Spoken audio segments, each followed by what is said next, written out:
मैं हूं आपकी टीचर मुबीना बारी और आप देख रहे हैं एफर्ट फॉर सक्सेस। मज़ीद वीडियोस और अपडेट के लिए आप हमारी वेबसाइट विजिट कर सकते हैं। उसके अलावा आप हमें हमारे फेसबुक पेज पर भी फॉलो कर सकते हैं।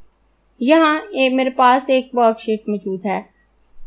सपोज करें मुझसे पहले कोई इस पे काम कर रहा था, उसकी ड्यूटी टाइम खत्म हो गया, उसके बाद ये वर्क मुझे कंप्लीट करना है। यहाँ कुछ आंसर दिए हुए हैं, लेकिन मुझे नहीं पता कि ये किस सेल से रिलेटेड हैं और मैं कैसे पता करूंगी कि ये किस सेल से रिलेटेड हैं। तो उसके लिए मैं फार्मूला एडिटिंग के ऑप्शंस को यूज करूंगी। फार्मूला एडिटिंग में हमारे पास जो सबसे पहले ऑप्शन है वो है ट्रेस प्रेसिडेंट। इससे हम अपने आंसर को सिलेक्ट करके इस बात का आइडिया लगा सकते हैं कि किन किन वैल्यू को यूज करके इस आंसर को जनरेट किया गया है या किन किन वैल्यू की कैलकुलेशन से ये आंसर आया है। अब अगर मैं अपने इस सेल को सिलेक्ट करूं और सिलेक्ट करने के बाद ट्रेस प्रेसिडेंट पे क्लिक करूं तो मुझे पता चल जाएगा कि इतनी रेंज में से ये आंसर जो है वो आया है। उसके बाद नीचे जो हमारे पास ऑप्शन है वो है ट्रेस डिपेंडेंट का। तो यहां से हम अपने सेल को लेकर ये आइडिया लगा सकते हैं कि उसका आंसर कहां पे मौजूद है।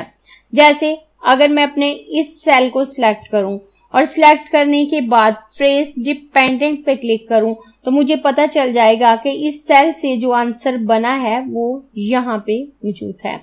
और अगर मैं अपने इस सेल को सिलेक्ट करके ट्रेस डिपेंडेंट पे क्लिक करूं तो मुझे पता चल जाएगा कि मेरा ये सेल दो जगह पे यूज हुआ है। उसे इस आंसर के लिए भी यूज किया गया है, उसे इस आंसर के लिए भी यूज किया गया है।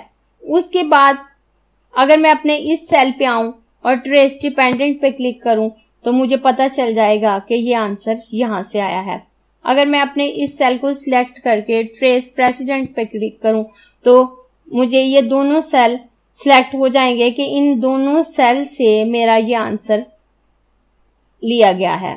इस तरह से मैं ये आइडिया लगा सकती हूँ कि मेरा कौन सा आंसर किन किन वैल्यू को लेके आया है या मेरी कौन सी वैल्यू किस आंसर में यूज हो रही है। अक्सर कंफ्यूजन हो जाती है कि प्रेसिडेंट और डिपेंडेंट का काम सेम है, लेकिन एक तरह से ये दोनों एक दूसरे की ऑपोजिट इंफॉर्मेशन दे रहे होते हैं।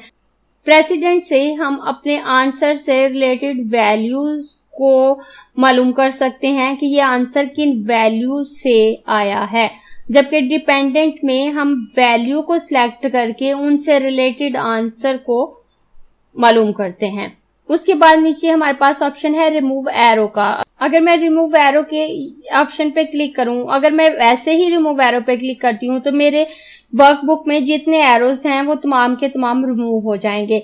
लेकिन अगर मैं इस छोटे से ट्रायंगल पे क्लिक करती हूँ तो मेरे पास तीन ऑप्शन है। रिमूव एरोज से मेरे तमाम एरो रिमूव हो जाएंगे, रिमूव प्रेसिडेंट से मेरे प्रेसिडेंट एरो रिमूव होंगे, रिमूव डिपेंडेंट से जो मेरे डिपेंडेंट एरो हैं वो रिमूव होंगे। अगर मैं रिमूव डिपेंडेंट पे क्लिक करूं तो मेरा डिपेंडेंट एरो रिमूव हो जाएगा, लेकिन रिमूव डिपेंडेंट पे मेरा जो सेल सिलेक्ट होगा उसी से रिलेटेड एरो रिमूव होंगे। इस वक्त मेरा ये सेल सिलेक्ट है, अगर मैं रिमूव डिपेंडेंट पे क्लिक करूं तो सिर्फ मेरा ये वाला एरो रिमूव होगा।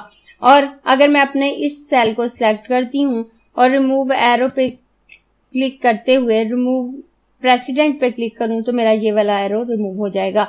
और अगर मैं अपने इस एरो को रिमूव करना चाहूं तो मैं यहाँ पे सिलेक्ट करके रिमूव एरो पे आऊंगी और रिमूव डिपेंडेंट पे क्लिक करूंगी तो मेरा ये एरो रिमूव हो जाएगा। और अगर इस एरो को रिमूव करना चाहूं तो मैं यहाँ पे क्लिक करके रिमूव एरो पे आके रिमूव डिपेंडेंट पे क्लिक करूंगी तो मेरा ये एरो रिमूव हो जाएगा।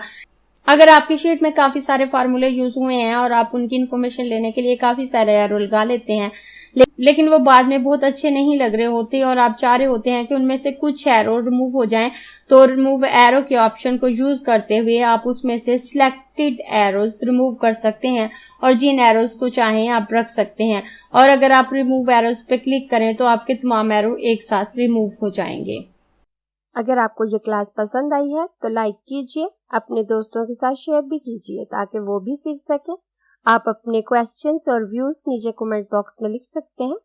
और अगर आपने चैनल सब्सक्राइब नहीं किया तो प्लीज सब्सक्राइब कीजिए ताकि आपको आने वाली वीडियोस का नोटिफिकेशन फौरन से मिल सके।